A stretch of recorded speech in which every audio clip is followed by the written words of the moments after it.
Ladies and gentlemen, we are back with Season 5, Episode 2, Cutie Markless Part 2. It's Part 2 of the first one. Right, camera's over here now.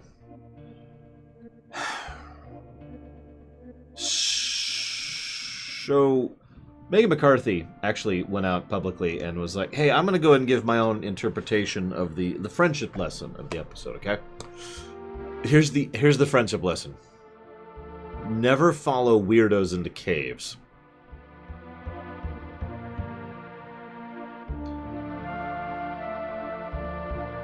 This is a very well crafted episode. There's a lot of tiny little details. When Starlight Glimmer is using... Hey, it's her quote, not mine, Act. No, Mr. Red. When she's using her artifact, it's her magical aura, which most artifacts actually supplant the pre-existing aura. Starlight's house is, of course, the only part of the equal sign that is not a part of it. She is the only one who is not equal. There's a really cool thing with the propaganda room. The clock in the propaganda room is stopped at 11. The cross-hatching on the sides is done in the sign of equal signs. The paintings, posters, and books all have equal signs on them. And my personal favorite, even though it's the most obvious one of all, is the light, which slowly creeps in as the sun sets, making an equal sign across the room. All nice, lovely little stuff like that.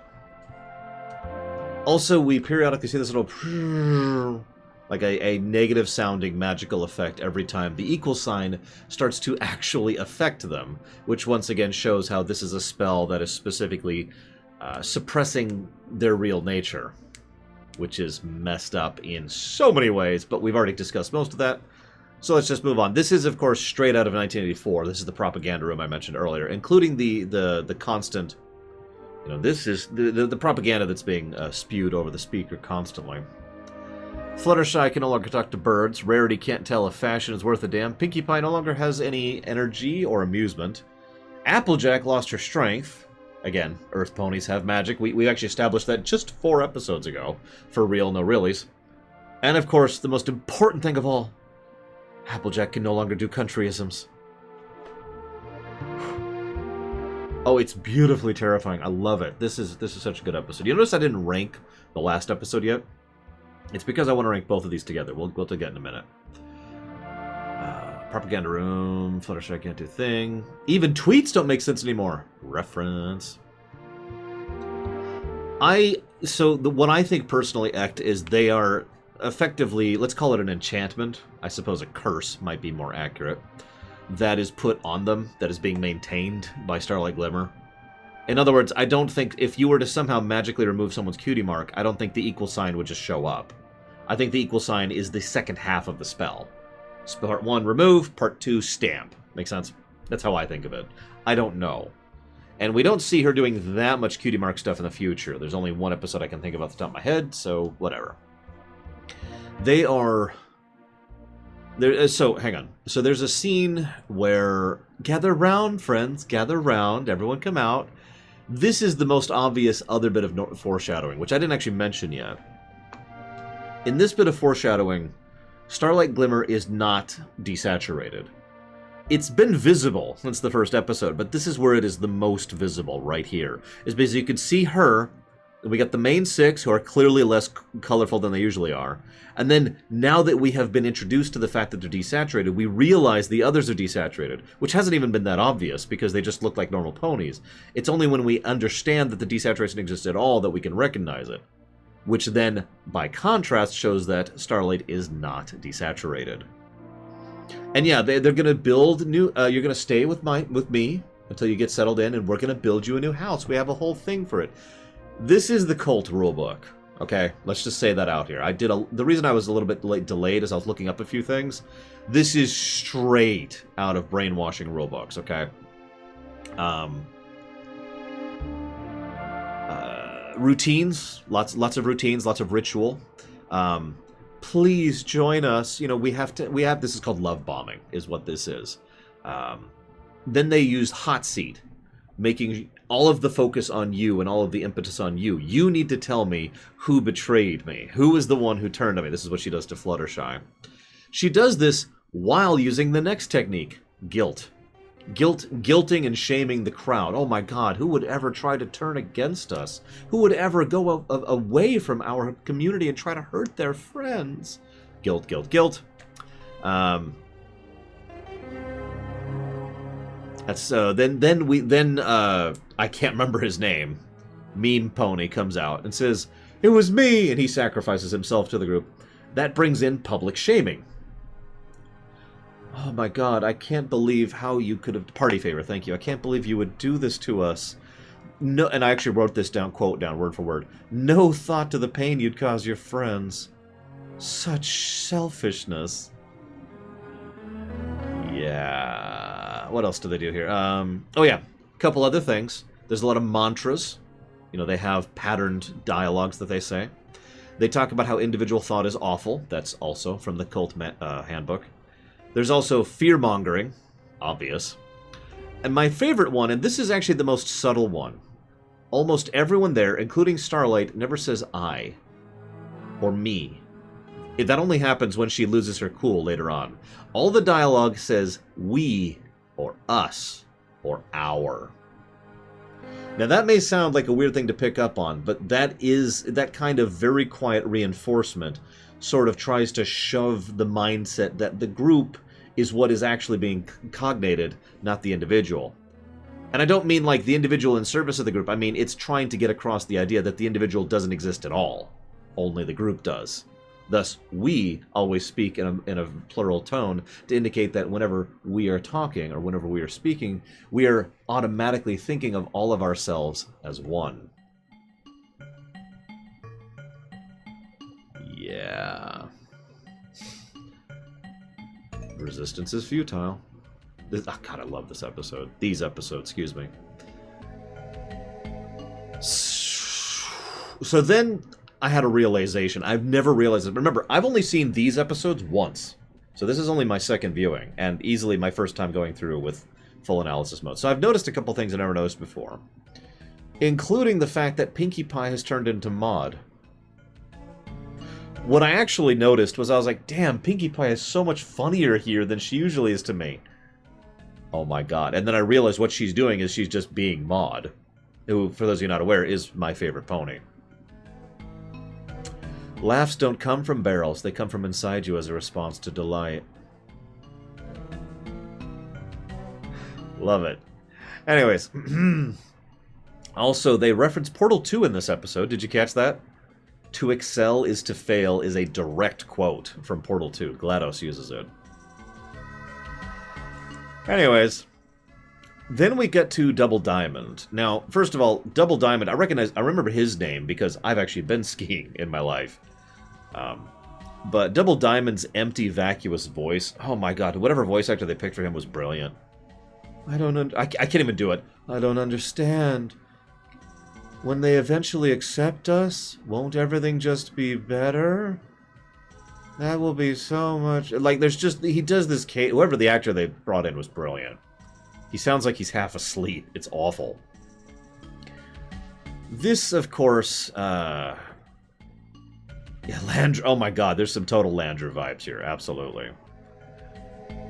So this then leads to the plot and the big scene, and they find out, oh my gosh, Starlight is not actually, has not gotten rid of her cutie marks.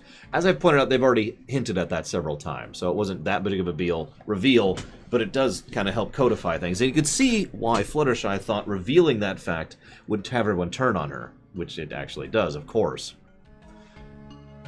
This leads to the parts of, like, up until this has just been wonderfully, creepily horrifying. Now the episode gets awesome. First of all, did you notice... Hang on, SA2K. That's the last thing I want to talk about. So let's save that for last. Did you notice that when Fluttershy throws the bucket on Starlight, there actually is a visible drop that actually does land on her back? And that, of course, then drips down, revealing the fact that she still has her cutie mark. She, of course, doesn't want anyone to realize that she's been real. It's like, oh my god, no. And...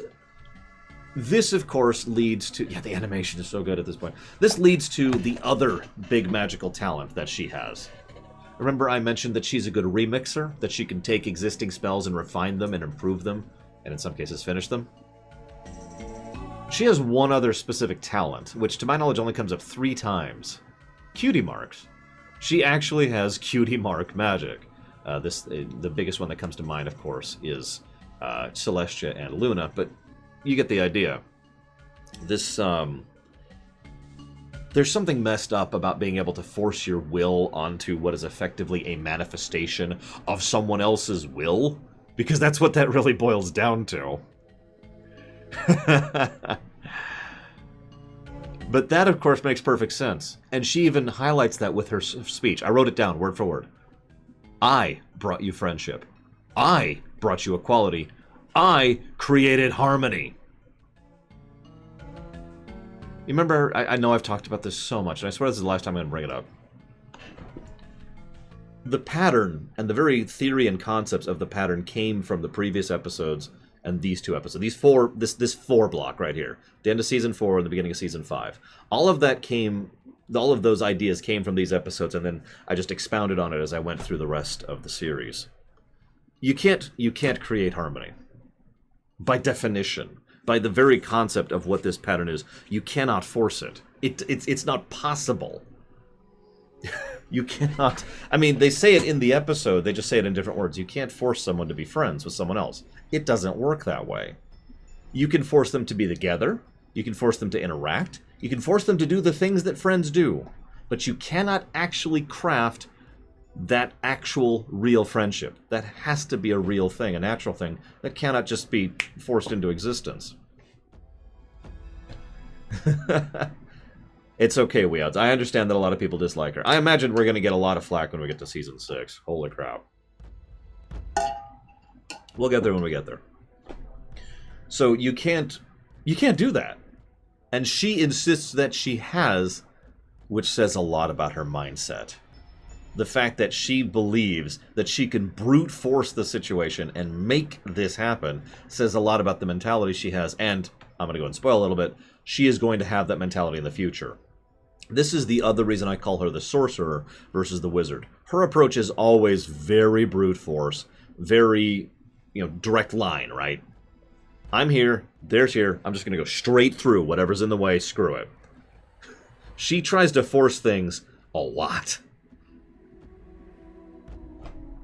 And that doesn't always work. In fact, honestly, it usually doesn't work.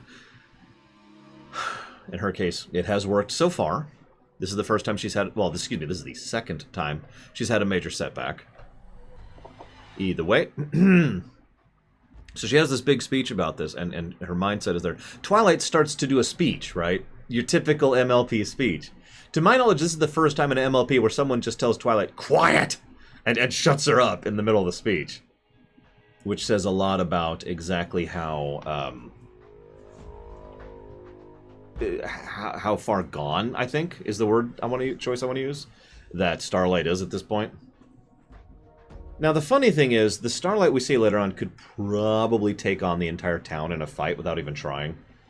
Remember, these people are all depowered, right? But, okay, sure, whatever. She decides to flee. Not going to question it. It's not a big deal. This leads to her final act. Spite. She decides, okay, fine. I'm going to go ahead and take your cutie marks, and you're going to live without them for the rest of your lives, because I'm just going to take them and flee and never come back. And it's worth noting, and I'm not trying to... Yeah, this is effectively her one-winged angel moment. That's not actually a joke. Remember, the one-winged angel moment isn't the moment when the villain becomes this big, powerful thing to kill you. The one-winged angel moment is when the villain has lost. And they're like, screw it. I'm going to kill you with my last breath. It's usually the big transformation is something that will destroy them, or that they will not survive. And so they're only doing this because screw you, right? Or their plans can't happen, or whatever. And all they want to do is just end you at that last moment. That's the one-winged angel moment. And that's exactly what she's doing. Okay, fine. I failed. This is over. My plans for expanding this across the rest of the area is all gone. I'm taking these and I'm out. Screw you. That utter spite in her tone and her approach. This leads to... I mentioned I love the rest of the awesome here. And of course she has an escape plan. Why wouldn't she? The main 6 are depowered. This leads to the cutie finders being the heroes here. I don't like the fact that Twilight has to flat out say that. It's like they almost... I can just picture in the writer's room, because the 3 writers have worked on this. I can just picture in the writer's room, they're like, hang on, some of our fans are going to complain that the main 6 aren't the heroes. Why don't we just have them explain that in character? And so it's dumb. Like, this is not a good scene. I'm not gonna sugarcoat it. It's dumb that they flat out have to say, why are they the ones saving the day? It's because we helped them out, now they have to help us out. That's so stupid. Moving on. God, it's a terrible sequence, and it completely destroys the pacing of what is otherwise an excellent action sequence. Because what happens is the Cutie Finders go, that's the 4. The 4 Cutie Finders go, and they start heroing it up. And what's awesome, of course, is they D&D it. Let me explain that one a little bit. One of the things that I've noticed over the last 28 years of playing D&D at this point, God, I don't know, it's a lot. No, it's more than that, isn't it? Whatever. The last 31. The last 31 years of playing D&D, one of the things I've noticed is that some players will get really creative. Like, you have a spell or an item or an ability that you think is useless, right? And there's generally not such a thing when it comes to Dungeons & Dragons, for the most part. Because just about everything has its own unique, creative, special uses. Right? There's plenty... Prestidigitation was for a long time a joke of a spell, until players came up with more and more and more creative uses for it, to the point where now it's considered one of the examples of a wizard's utilitarian usefulness, right? Because you can use it for so many situations. The point is, what they do is they get creative. They use their abilities with baking, and with just being a strong pony, and with being the flyer, and with being the skier, and with having the balloons, and they use that to actually catch up to them, and to almost catch up to and defeat Starlight. The only reason that doesn't catch is because they successfully get away the marks, which allows Twilight to come in and do the shield spell. Yeah, the balloon bridge, the balloon goggles, and of course, Double Diamond is a great skier. Why frickin' wouldn't he be, right? And he's the one who cuts off the escape. All that makes perfect sense, and I love it. I love this sequence. Other than the stupid line, I love this sequence. Starlight is, of course, surprised that Twilight puts up a shield spell that works better than hers. This makes sense for one of 2 reasons. Either if you believe that, like Weouds does, that Starlight is super weak, in which case, you know, how could you possibly defeat me? Or, if you believe that Starlight is super strong, this makes perfect sense that she'd be so surprised by that, because, again, brute force. Twilight's the kind of person who will carefully study and work on a shield spell that will specifically deflect certain types of attacks. Starlight's the kind of person who will just ramp up the power and say that's good enough, right? Energy versus energy, rather than trying to deflect or trying to dissipate. If you don't understand what I mean, let me put it in these terms. Starlight would have a suit of armor, which is just designed to take that kinetic energy and try to, resist it, saying thanks to the sheer density of the material. Twilight would have ablative armor, which is when the attack comes in and it successfully hits, and pieces of the armor shed away, which completely leaves the rest of the armor fine, right? Either way, she's super surprised, and this leads us to talk about Starlight. Is she in it just for the power, or does she believe her own propaganda? Now, I don't think this is actually debatable anymore, because we see her in the future, but within this episode, they leave it just a little bit vague, so we can decide for that ourselves, whether or not she's in it for the power, or if she drinks her own Kool-Aid. But it is very, very, very clear that she actually legitimately believes in her own propaganda. Especially given future episodes, but even just in these 2, I think that very clearly. She utterly and completely underestimates and frankly doesn't even understand actual friendship. As I said already, she thinks she has created harmony. You were happy, I gave that to you. I did this for you. I think she absolutely believes in this philosophy and this mentality, and is exceptionally unused to the idea of her being proven so wrong, and so she's running into a problem of worldview. If she hadn't underestimated Fluttershy, she probably wouldn't have actually been caught up by this at all.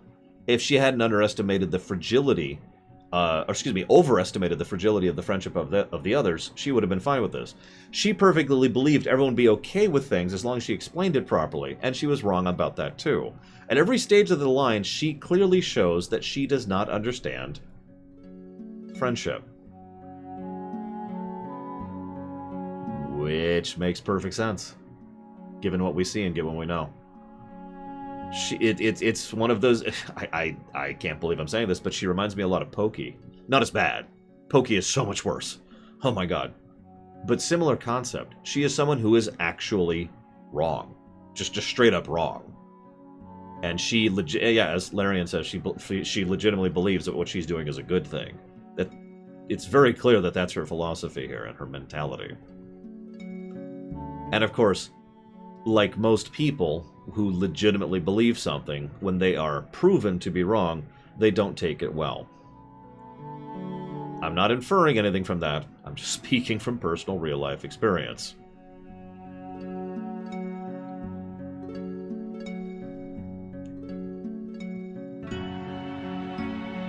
Normally I'd be pissed off at their decision to stay in the cult village, but in this case it makes a little bit more sense than, say, Paradise over in Deep Space Nine. Because this is an actual village with actual food and resources, and they can just be friends and neighbors and all that. As opposed to, you know, in Paradise, where they decide to keep the tenets of the cult. That's the distinction. Over in DS9's Paradise, the cult keeps going in the absence of the cult leader. In this episode, the cult is dead. The cult is gone. It's just a new township now. So, exactly, Act. Like I said, it makes perfect sense. That's why she's so angry, and that's why she's so broken, and that will lead to some things in the future we will not cover right now. Oh no, it's totally going to be Sugar Belle. Holy crap. That's what Big Mac sees in her. It's her garish decorations. So naturally, the Sugar Belle.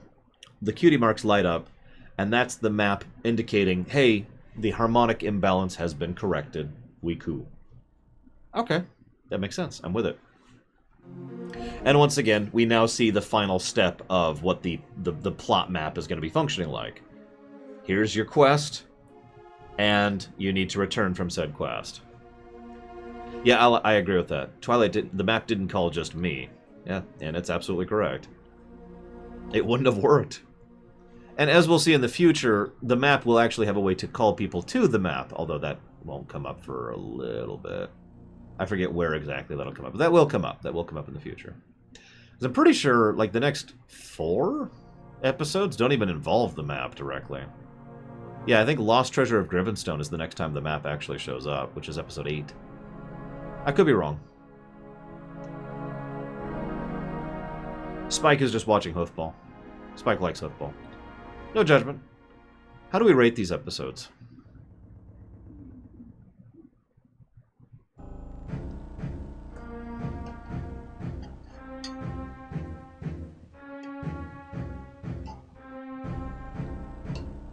No, is the answer to your question, Sheriff Yoda. I can just answer that right now.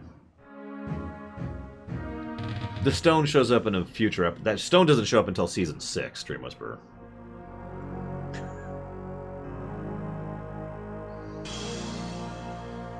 I'm not going to rate them as one whole. And I do think these are at least red. I'll go ahead and be honest about that. Oh, dude, Changeling Hoofball. Absolutely, Shikor. I assume you mean Deep Space Nine Changelings, because those are the only Changelings that matter, right?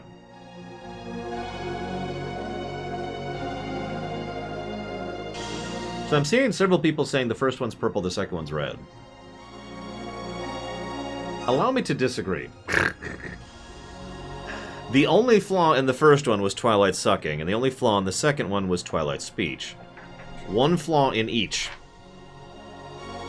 New story arc started, new character introduced, wonderful villain, best song in the series.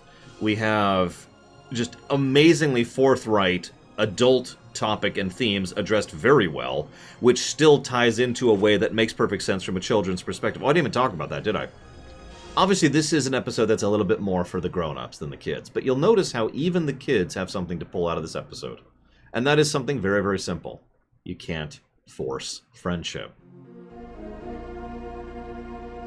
And that is a good lesson for kids. Hell, that's a good lesson for adults. But my point being, whether you're 8 or 18 or 28 or 38 or whatever you are, yeah, this one lines up pretty nicely. So good lesson, good dynamic, wonderfully beautifully horrific. Probably of the episodes I'm aware of, I'd say this is the second darkest two-parter of the series. Yeah, I think I'm going to stick to that. There's one other episode that gets darker for me. And then there's a third one, which is... another one, excuse me, which is slightly less dark. The first one, the end of Season 5. That's all I'm going to say about that right now. The third one, if you're curious, is the end of Season 7, I think? Let me look at my list really quick here. Or Season 7.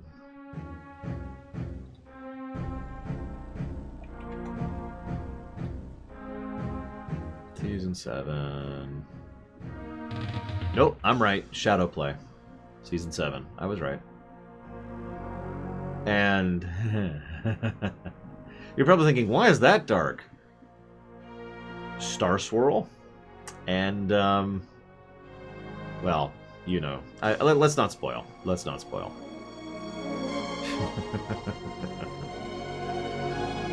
Anyways. Yeah, there's some messed up stuff there.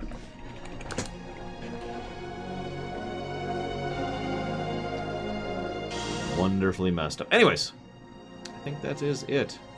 Yes, the Season 7 finale, well, technically the movie, but the Season 7 finale is the farthest I've seen in the show.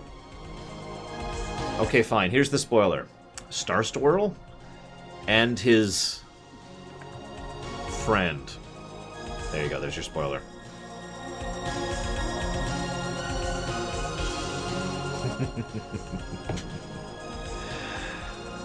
I hope you guys have enjoyed, as always.